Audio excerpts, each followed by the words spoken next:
Hi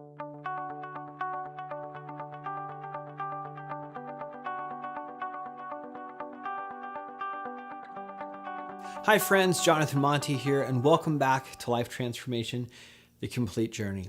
This is episode 6, where we launch into a journey of self-discovery. But first off, I'd like to congratulate you on all your hard work, practicing and incorporating the skills you've learned so far in this course. And if you've been following the episodes closely and completing the exercises in the workbook, then you've taken an honest look at your life. You've discovered the programming you received and how it's affected your life and how you've affected other people's lives. You've discovered and resolved your inner conflicts, dissolved their manifestations, and you've learned how to create lasting changes and let go of the blocks holding you back. You are now free. However, in letting go and creating so much change, you may be feeling a void. Maybe even something like a mild identity crisis, which is actually normal. So what we want to do now is discover who you really are. And this journey of self-discovery has two parts. The first part is where we spend a period of time solely dedicated to discovering who we truly are. And the second part is our ongoing practice of self-awareness and learning. And since we'll continue to grow and evolve as we move forward, we never really stop discovering who we are. It's a practice we integrate and use throughout our life. So the first part of your journey is a process marked by a period of time, preferably spent in a natural environment, dedicated to gaining awareness, insight, perspective, understanding, and a connection so that you can discover your interests, passions, your desires and goals, what fulfills you, what gives you purpose. You'll discover who you really are. And trust me, my friends, this is a tremendously exciting and empowering phase of your transformation. And the neat thing is that this concept of self-discovery has been around for thousands of years. And several religions and cultures have their own traditions relating to this type of discovery process. Native cultures often include a rite of passage, which contains a period of time for an individual to reflect on oneself, free of outside influences. For example, in some Native American cultures, there exists a rite of passage which includes a series of ceremonies, fasting, and a period of time in the wilderness, used to attain a vision of their purpose in life and their community, as well as how they can best serve other people. And while other cultures have their own rites of passage, which include unique aspects, they still share certain themes with other cultures' practices. Now, in our modern era, these native rites of passage have inspired and influenced other groups and individuals to create their own version of this self-discovery process. But non-native modern incarnations of these rites of passage vary greatly and should not be considered or confused with actual native practices and rituals. And before I really became aware of these practices and how they worked, I kind of spontaneously stumbled into my first journey of self-discovery. I was in my early 20s and I took a road trip to visit some dear friends of mine in Santa Cruz, which is a gorgeous coastal area up in Northern California. I had only been to Santa Cruz one time before and never ventured out on my own, so most of the area was still a complete mystery to me. Mind you, this is before we had smartphones, so the only navigational aids I had was the sun and a map of the state and the local area. My friends worked during the day, so I was left to go do whatever I wanted. At this place in my life, I was trying to figure out who I was, and while I had made considerable progress, I knew there was still much more for me to discover. So this one day, I just decided to start driving. At first, I drove to the only place I knew how to get to, which was a coffee shop. And after getting my chai, I decided to just keep driving. I knew that if I got lost, I'd be okay because I had some maps and I could figure it out, but that's what I wanted to do. I wanted to get lost. So I drove until I could no longer figure out how to get back to anything I knew. And then I just kept driving, enjoying the beautiful trees and the natural environment. I just kept going. After about an hour, I came across this hillside covered in trees, which led to a steep cliff overlooking the ocean. I parked my car and got out, admiring the beauty of the area, and then it dawned on me. I didn't know where in the hell I was. Now, that could have been a very scary realization, but it wasn't. I felt like I had left the world as I knew it behind. I didn't know this area. I had zero experience or opinion of it. It was new. It was natural, and it was awe-inspiring and amazing.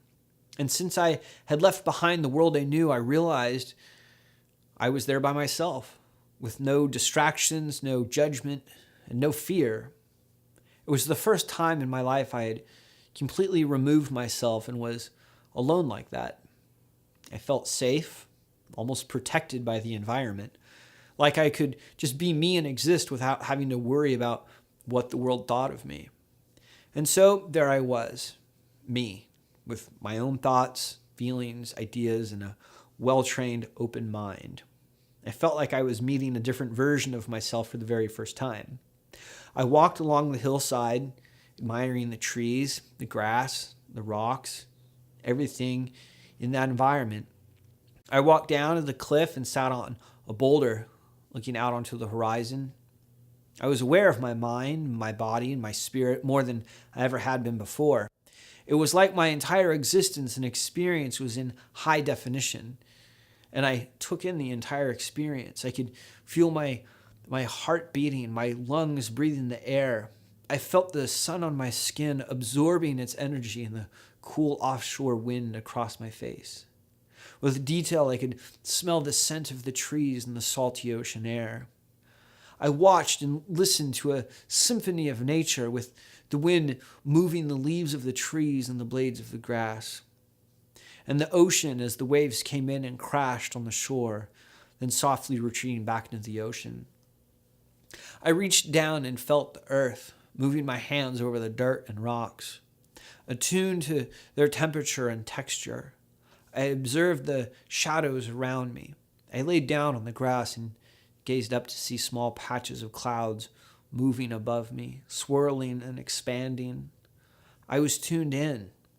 I then thought to myself. I recalled my entire life, focusing especially on the recent work and discoveries I had made. I prayed and then meditated for some time. In my meditation, I began to gain awareness and perspective of where I was at and where I fit in this world.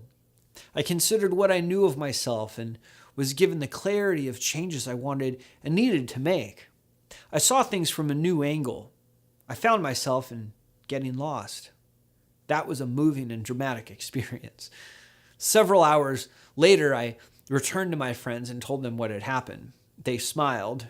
They knew. They understood. I was comforted by their understanding, as the gravity of the experience was still settling within me. That evening, I journaled my experience, my thoughts and feelings, my revelations.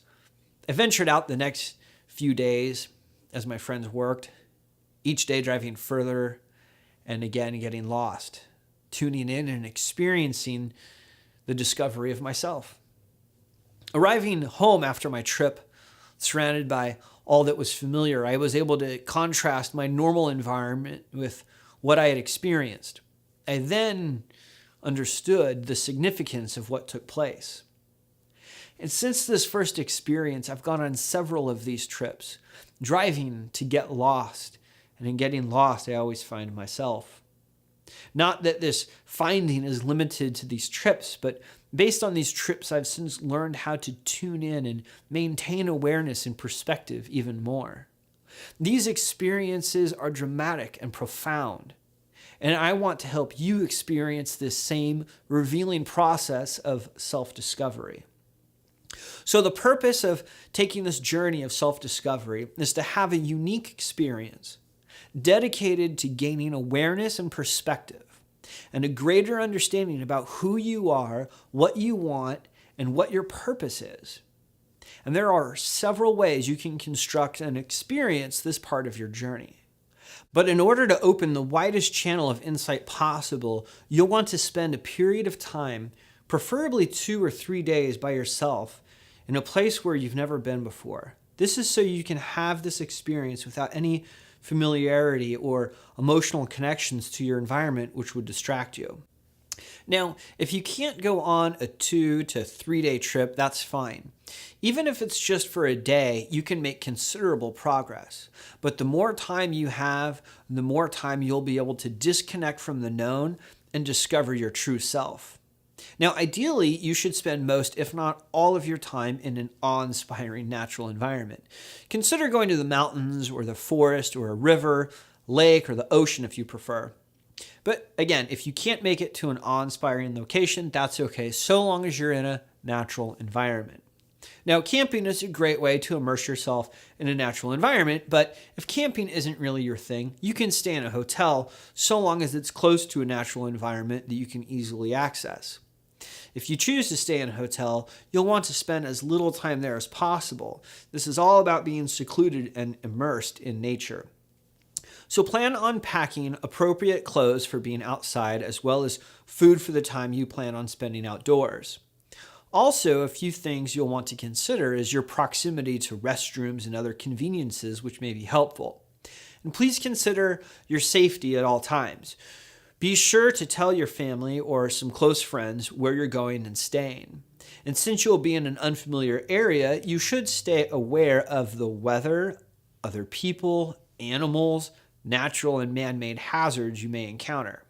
And you'll want to take your personal success guide and workbook with you, as it contains a series of exercises for you to complete, including meditations, journaling, and answering some revealing questions about yourself. So take a look at your schedule and find a time you can dedicate to this phase of your journey. To keep your momentum, you'll want to plan this as soon as possible. But if you need to wait, you can. Just be sure to continue practicing your meditations and daily reflections and avoid skipping to the next episode, as it's based on what you'll find while on your journey of self-discovery. Okay, so once you have your trip planned, here's what I want you to do while you're on your trip. Once you've found a location in nature which speaks to you in some way, I want you to consider and understand that you've left the world as you know it behind. You are free of any judgment, opinion, or emotional attachment to your location. You are free and left with only you and your truth. Now, once you've grasped this, find a place and meditate. And in this opening meditation, I invite you to open the channel of awareness to your body, your mind, your spirit, the world around you and your place in it. Then I want you to observe your surroundings. Take in the view. Become aware of everything around you, from the details of the plants to the openness of the sky. Close your eyes and tune into your senses. The feeling of the sun and the wind on your skin, the sense of nature. Listen carefully to whatever sounds you hear. Take it all in and spend some time doing this. Later on, you can watch the sunset, and then in the evening, you can venture out and watch the stars and the moon if it's visible. But consider the scale and the age of the universe, and how we're just a speck of dust lasting but a moment in the timeline of existence. Yet, how we have the power to use our time however we want. We can create massive change in ourselves and the world. We are no longer held captive by our past. We are free to exist, create, and transform to become and accomplish whatever we want. And if you've planned a multi-day trip, I invite you to venture out and watch the sunrise, to consider the newness and rebirth of each day, and the newness of your discoveries and rebirth of yourself. And after you've meditated and connected with your surroundings, I invite you to reflect on the work you've done so far, how far you've come, your whole life up to this point. Allow yourself to be proud. Next, I want you to carefully review your inventory to see if there's anything you missed. If so, then make a note in your inventory and follow the inventory workbook's instructions to complete that section. At this point, I invite you to meditate again. Focus on detaching and letting go of the past and opening your mind to connect and learn your truth. Now, Once you've completed this meditation, I want you to move on to the questions provided for this episode in your Life Transformation Workbook. Take the time you have to carefully consider and answer the questions to the best of your ability. And as you're going through these questions, feel free to stop and meditate to search your truth along the way. At the end of each day, I recommend that you journal about your experience, your thoughts, feelings, or whatever you want. Okay, so here are the questions we'll be answering, and you can refer to your success guide and workbook for details on these. Number 1, what are the top 30 things you're grateful for? Number 2, what personal achievements are you most proud of? Number 3, who do you love? Number 4, of all the people you know personally, who do you look up to and admire? Why? Number 5, who have you never met yet look up to and admire? And why is this? This person can be alive or dead. 6, what are your beliefs and how do you express them in your conduct?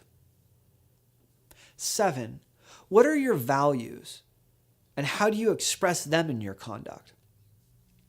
8, what are your personality traits? I've included a list of traits in your workbook for your reference. 9, are your personality traits in alignment with your beliefs and values? If so, how? If not, how are they not in alignment? 10, which personality traits would you like to eliminate? Which personality traits would you replace these with? 11, which personality traits would you like to develop? Why do you want to develop these? Who would these traits benefit and how? 12, do you have any natural talents? If so, what are they? How are you using your natural talents? 13, what skills have you developed? How are you using your skills? 14, what skills would you like to develop? Why do you want to develop these? What would you use these skills for? 15, what activities do you like to do for fun? What hobbies do you have? 16, what are some things you would like to try or explore? 17, would you like to travel?